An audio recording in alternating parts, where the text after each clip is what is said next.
disturbing true library horror stories, a terrifying tale of cursed knowledge and haunting whispers.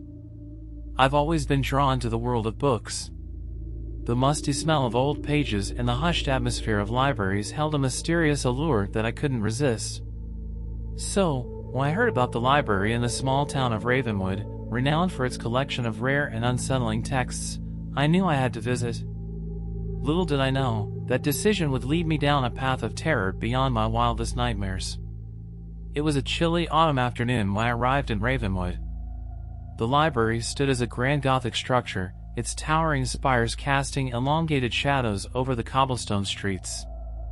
As I pushed open the heavy oak doors, a shiver ran down my spine, whether from the cold or an impending sense of unease, I couldn't tell. The interior was just as I had imagined, dimly lit, lined with towering bookshelves, and permeated by an inexplicable quiet. I began to explore, my footsteps echoing through the vast hall as I wandered the maze-like aisles. The shelves were filled with tomes that seemed out of place in a normal library.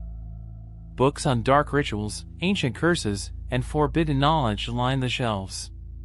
My fingers brushed against the spines, sending a shudder through me as if I were touching something forbidden. As I delved deeper into the library's depths, I found a secluded corner where a collection of particularly grim books resided.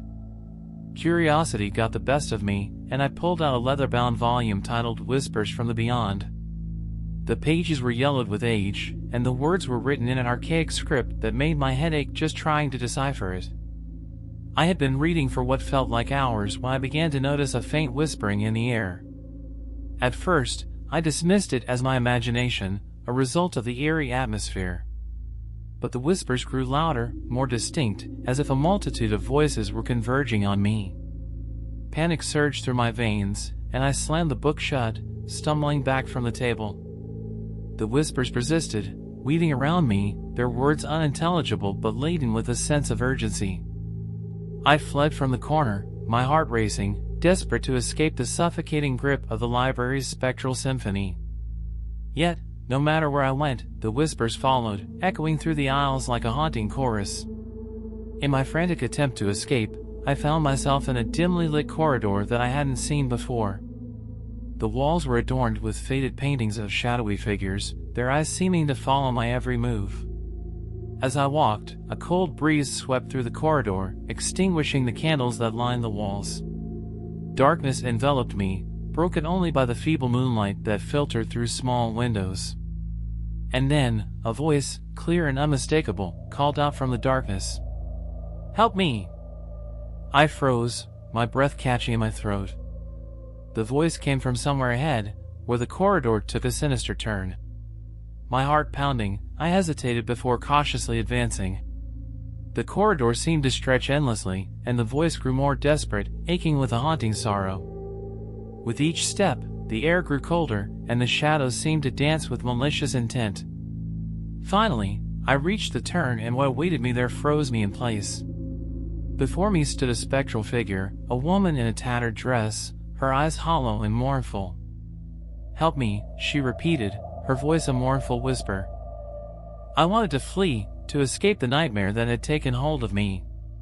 But something compelled me forward, my curiosity mingling with a strange sense of duty. The woman's story unfolded. She had been a librarian, a guardian of forbidden knowledge. But in her pursuit of understanding the darkness, she had become trapped between worlds, her spirit bound to the very books she had coveted. As her tale reached its climax, the library around me seemed to shift. The shelves transformed into towering monoliths, their titles shifting and changing like living entities.